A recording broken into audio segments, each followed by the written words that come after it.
You know the drill. You handle your pain alone, you solve your problems alone, and you never ever ask for help. On the outside, you look completely put together, totally capable, right? But inside, you're carrying this weight that is just slowly crushing you. And what the world sees as this natural strength, it's actually a hidden survival mechanism that almost nobody talks about. If that sounds at all familiar, trust me, you are not alone.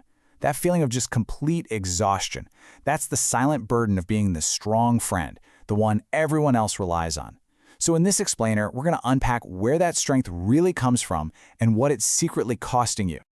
So where does this overwhelming sense of responsibility even come from? Well, it often starts long before we ever realize it. Let's dive into Chapter 1, the unspoken origin. For so many strong friends, childhood wasn't really about safety or ease. It was all about adapting to pressure.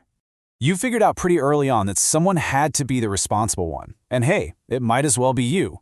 You learned to stay calm, to solve problems, to be mature. But in that process, you also learned that your own feelings, they always had to come last.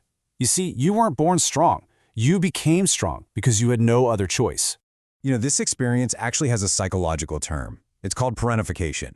And it's not just some personality trait. No, it's a specific dynamic where a child is literally forced into a caretaker role, which is a fundamental reversal of how things are ever supposed to be. Okay, let's move on to Chapter 2 and see how this whole thing builds into an adult trait. We're calling this chapter a survival skill. Because you couldn't rely on consistent support growing up, you learned to manage your emotions entirely on your own. You just stopped expecting comfort or rescue, handling your pain completely alone, even when you really shouldn't have had to.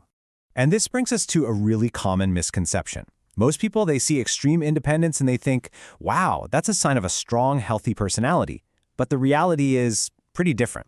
Psychology actually describes this as an adaptive response, a survival mechanism, not some true, freely chosen independence. So here's the crucial point, how this all plays out today. As an adult, you struggle to ask for help, and it's not because you hate getting it. It's because deep down, you've basically been trained to expect disappointment. You just don't really trust that help will be there or that it'll stick around. This leads us right into Chapter 3, the inner turmoil.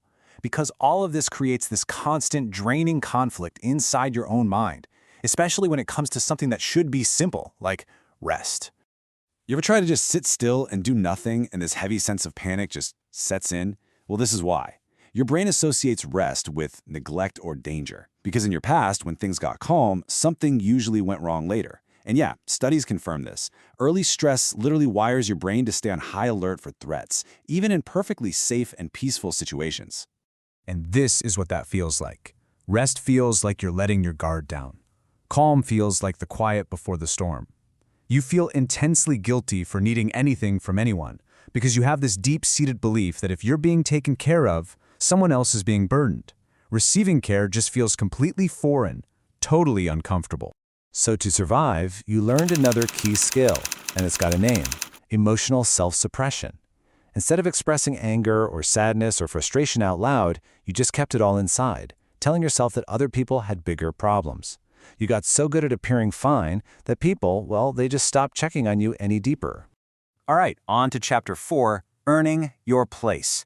This is all about how that childhood conditioning messes with your adult relationships. Because if love always felt conditional, you learn pretty quickly that you constantly have to earn your place in people's lives. This is such a classic pattern. You overgive. You offer way more time, way more energy and understanding than you ever get back. And the core motivation here, it's fear. A deep-seated fear that if you become inconvenient, even for a second, you'll be quietly swapped out or just abandoned. And you're not just imagining it either. This isn't just a feeling. It's a measurable neurological response. Studies show that early emotional neglect can make a person's brain highly alert, almost hypersensitive, to tiny signs of social exclusion. A late text reply, a slight shift in someone's tone of voice, your brain connects these tiny little changes to old, painful memories and immediately assumes the worst. So what do? You try to make yourself absolutely irreplaceable. You become the most helpful person, the most understanding, the most low-maintenance person in the room. All in this massive effort to simply guarantee that you get to stay included. Man, carrying all this emotional armor is just exhausting. So, how do you start to heal from this? Let's get practical in our final chapter. Chapter 5, Learning to Rest. It's time to recognize that you don't have to live in survival mode anymore.